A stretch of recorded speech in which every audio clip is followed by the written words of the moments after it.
হিন্দু ধর্মে মানুষের মৃত্যুর পর কেন দাহ করা হয়, এই প্রশ্ন বহু মানুষের মনে আসে।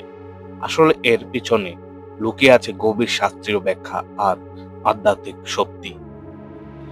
হিন্দু ধর্ম মতে দেহ মাটির 5টি উপাদানে তৈরি: মাটি, জল, বায়ু, অগ্নি আর আকাশ।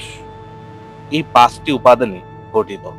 তাই মৃত্যুর পর সেই দেহকে আবার প্রকৃতির কাছে ফিরিয়ে দেওয়া হয়। অগ্নি হিন্দু ধর্মে দেবতা হিসেবে বিশ্বাস করা হয়। অগ্নি দেহকে পরিশুদ্ধ করে এবং আত্মাকে মুক্তি পেতে সাহায্য করে।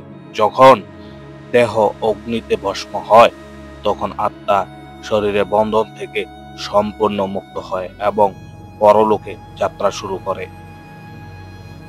শ্রীমদ্ ভগবদ গীতায় ভগবান শ্রীকৃষ্ণ বলেছেন, দেহ নষ্ট হলেও আত্মা কখনো নষ্ট হয় না।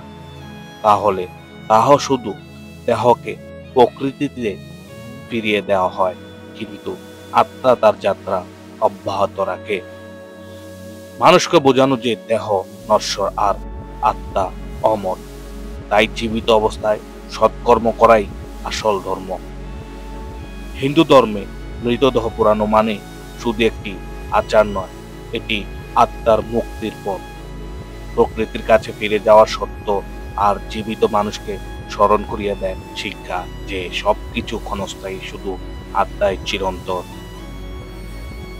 বেঁচে থাকতে মানুষ যে যেরকম কর্ম করে, মৃত্যুর পর সৃষ্টিকর্তা তাকে সেই রকম ফল দান করে। যদি কেউ ভালো কর্ম করে থাকে, তাহলে ভগবানের কৃপায় সে হয়তো স্বর্গ লাভ করে।